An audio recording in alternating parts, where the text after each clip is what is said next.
হজ যাত্রীদের পদচারণায় মুখর আশকোনা হজ ক্যাম্প। দীর্ঘদিনের স্বপ্ন বুকে নিয়ে আল্লাহর ঘরে যাচ্ছেন তারা। এবার সরকারের পক্ষ থেকে নেওয়া সার্বিক ব্যবস্থাপনায় সন্তুষ্টি জানান হজ গমনেচ্ছুরা। হজ ক্যাম্প থেকে ইমিগ্রেশন সবকিছুই সম্পন্ন করা যাচ্ছে নির্বিঘ্নে। পবিত্র নগরীতে গিয়ে নিজের এবং মুসলিম উম্মার কল্যাণ কামনায় দোয়া করার কথা বলেন হজ যাত্রীরা। আরও জানাচ্ছেন তরিকুল ইসলাম। সাদা ইহরামে সজ্জিত হাজারো হজযাত্রী প্রস্তুত জীবনের সবচাইতে পবিত্র সফরের জন্য।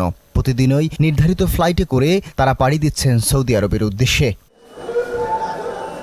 আল্লাহর ঘর কাবা শরীফ জিয়ারতের স্বপ্ন এখন বাস্তবের পথে হজযাত্রীদের। পবিত্র সফরে নিজেদের পাশাপাশি পুরো মুসলিম উম্মার কল্যাণ কামনায় দোয়া করবেন তারা। ইন্নাদ্দিনা ইনদাল্লাহিল ইসলাম, একমাত্র আল্লাহর কাছে মনোনীত ধর্ম হচ্ছে আল্লাহর ইসলাম।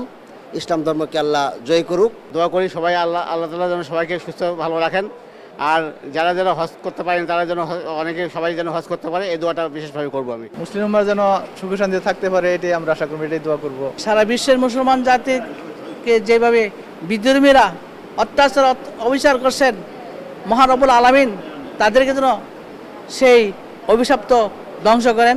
সরকারের পক্ষ থেকে নেওয়া সার্বিক ব্যবস্থাপনায় সন্তুষ্ট হজ গমনেচ্ছুকরা। আলহামদুলিল্লাহ, অনেক সুন্দর পরিবেশ পাইছি আমরা এখানে এসে। হজের যে খরচটা নির্ণয় করেছে সরকার, মোটামুটি স্বাভাবিক আলহামদুলিল্লাহ। অন্যান্য কান্ট্রির সাথে মিল করে যা দেখলাম যে আমাদের বাংলাদেশের যে টাকাটা সেটা সহনীয় পর্যায়ে আছে। হজযাত্রাকে কেন্দ্র করে আশকোনা ক্যাম্প ও বিমানবন্দর এলাকায় নিরাপত্তা জোরদার করা হয়েছে। ওনাদের কোনো তথ্য বা আমাদের কোনো তথ্য তাদের যদি প্রয়োজন হয় আমরা শেয়ার করছি, ওনারা আমাদেরকে শেয়ার করতেছে।